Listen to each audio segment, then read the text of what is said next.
ಇದಾದ್ಮೇಲೆ ಆದ್ರೂ ಪರ್ಮನೆಂಟ್ ಆಗಿಲ್ಲಾದ್ರೂ ಇರ್ತೀರಾ? ಇವಾಗಾದ್ರೂ ಡಿಸೈಡ್ ಮಾಡಿಲ್ಲ ಅಂದ್ರೆ ನಾನು ನಿಮ್ಮ ಹತ್ರ ಮಾತಾಡಲ್ಲ. ನಾನು ಹೇಳದ್ ಕೇಳಿಸ್ತಿದ್ಯಾ? ಈ ಮನೆ ನಂಗೆ ತುಂಬಾ ಇಷ್ಟ ಆಯ್ತು ಪಪ್ಪ. ಸತ್ಯ ಅಂಕಲ್ಗೆ ಹೇಳಿ ನಾವೇ ಈ ಮನೆ ತಗೊಳ್ಳೋಣವಾ?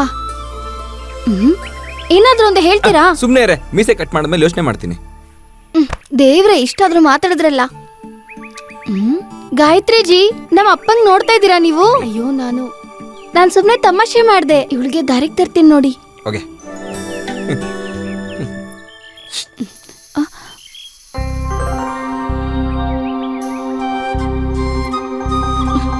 ಏನಿದು? ಯಾರಾದ್ರೂ ನೋಡಿದ್ರೆ ಇಲ್ಲಿಂದ ಹೋಗು. ಹೋಗ್ತೀನಿ, ಆದ್ರೆ ನಂಗೆ ಉತ್ತರ ಹೇಳು. ಅಪ್ಪ ನೋಡಿದ್ರೆ ಪ್ರಾಬ್ಲಮ್ ಆಗುತ್ತೆ. ನಾನು ಆಮೇಲೆ ಹೇಳ್ತೀನಿ. ಯಾವಾಗ? ಅದ ಆಮೇಲೆ ಹೇಳ್ತೀನಿ, ನೀನ್ ಹೋಗು. ನೋಡು, ಇವತ್ ರಾತ್ರಿ ಕಚೇರಿ ನಡೆಯುವಾಗ ಆ ಕೆರೆ ಹತ್ರ ಇರೋ ಬ್ರಿಡ್ಜ್ ಹತ್ರ ಇರ್ತೀನಿ, ಬಂದ್ಬಿಡು, ಸರಿನಾ?